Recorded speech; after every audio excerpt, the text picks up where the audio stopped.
The Lord be with you. And with your spirit. A reading from the Holy Gospel according to Matthew. Glory to you, O Lord.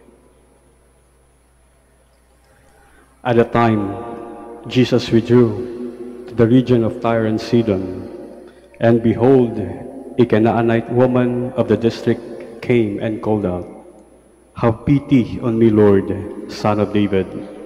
My daughter is tormented with a demon." But he did not say a word in answer to her.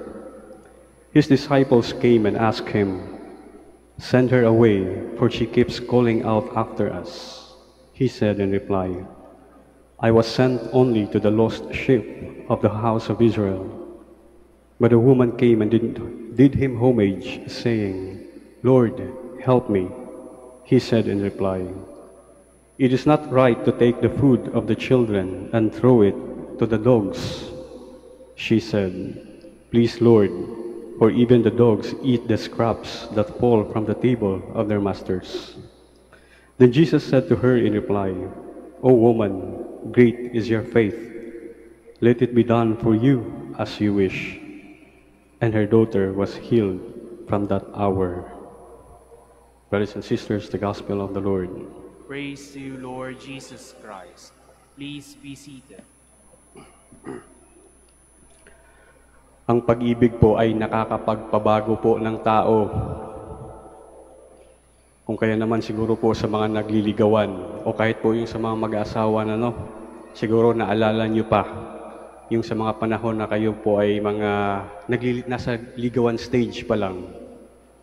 Siguro kung yung isa hindi masyadong naliligo, pero dahil kikitain niya ang kanyang irog, nagsipag, nagpapugi. Ganon din siguro sa babae, Pag alam niyang magkikita siya ng kanyang minamahal, nag-e-effort magpaganda. Kasi nga, kikitain niya yung kanyang iniibig. Nag-effort, nagbabago, change for the better.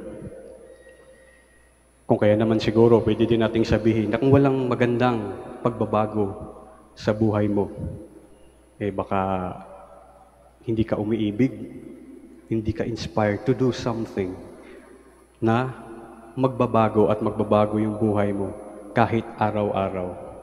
Change for the better. Ganon din po yung pagsunod sa ating Panginoon. Yung invitation ng Panginoon, "Come, follow me." Halika, sumunod ka sa akin. Hindi sinasabi ng Diyos na, "Halika, susundin kita." But what God said, "Halika, sumunod ka sa akin." In other words, para ding pag-ibig, actually pag-ibig talaga siya. Na pag nag-express tayo, nagpahayag tayo ng pag-ibig sa ating Panginoon, it is a way of life. Klase ng pamumuhay ang pagsunod sa ating Panginoon. Paano? Andyan po yung mga utos ng Diyos. Pagmahal natin ang isang tao, lahat, kahit minsan hindi natin masyadong gustong gagawin natin para lamang mag-fit in sa kagustuhan ng minamahal. Para ring pagmamahal natin sa ating Panginoon. Ano po yung mga issues ngayon? Minsan marami pong sektor ng ating lipunan na nakakaramdam ng parang hindi ata ako kasali sa simbahan. Parang hindi ata ako kasama sa tinawag ng Diyos. Yung reason, kasi ganito ako This is my kind of life. This is my way of living. Hindi nag-fit in doon sa kagustuhan ng Diyos at sa tinuturo ng simbahan. Siguro po, hindi ako kasama doon. Pag ganun yung ating magiging attitude, malamang sa malamang, hindi tayo umuibig sa Diyos. Sapagkat klaro sa atin na ito lang yung gusto ko di pa po, pag nagmahal tayo, we need to do adjustment. We need to fit ourselves doon sa klase ng buhay para sa ating minamahal.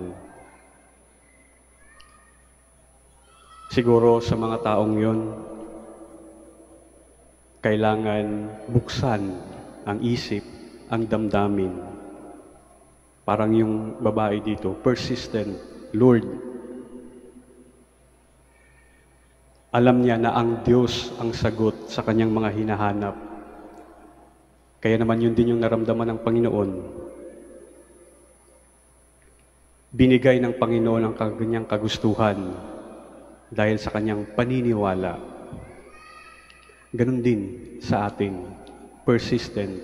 If we want to belong to God, kailangan din natin gawin ang kagustuhan ng Diyos.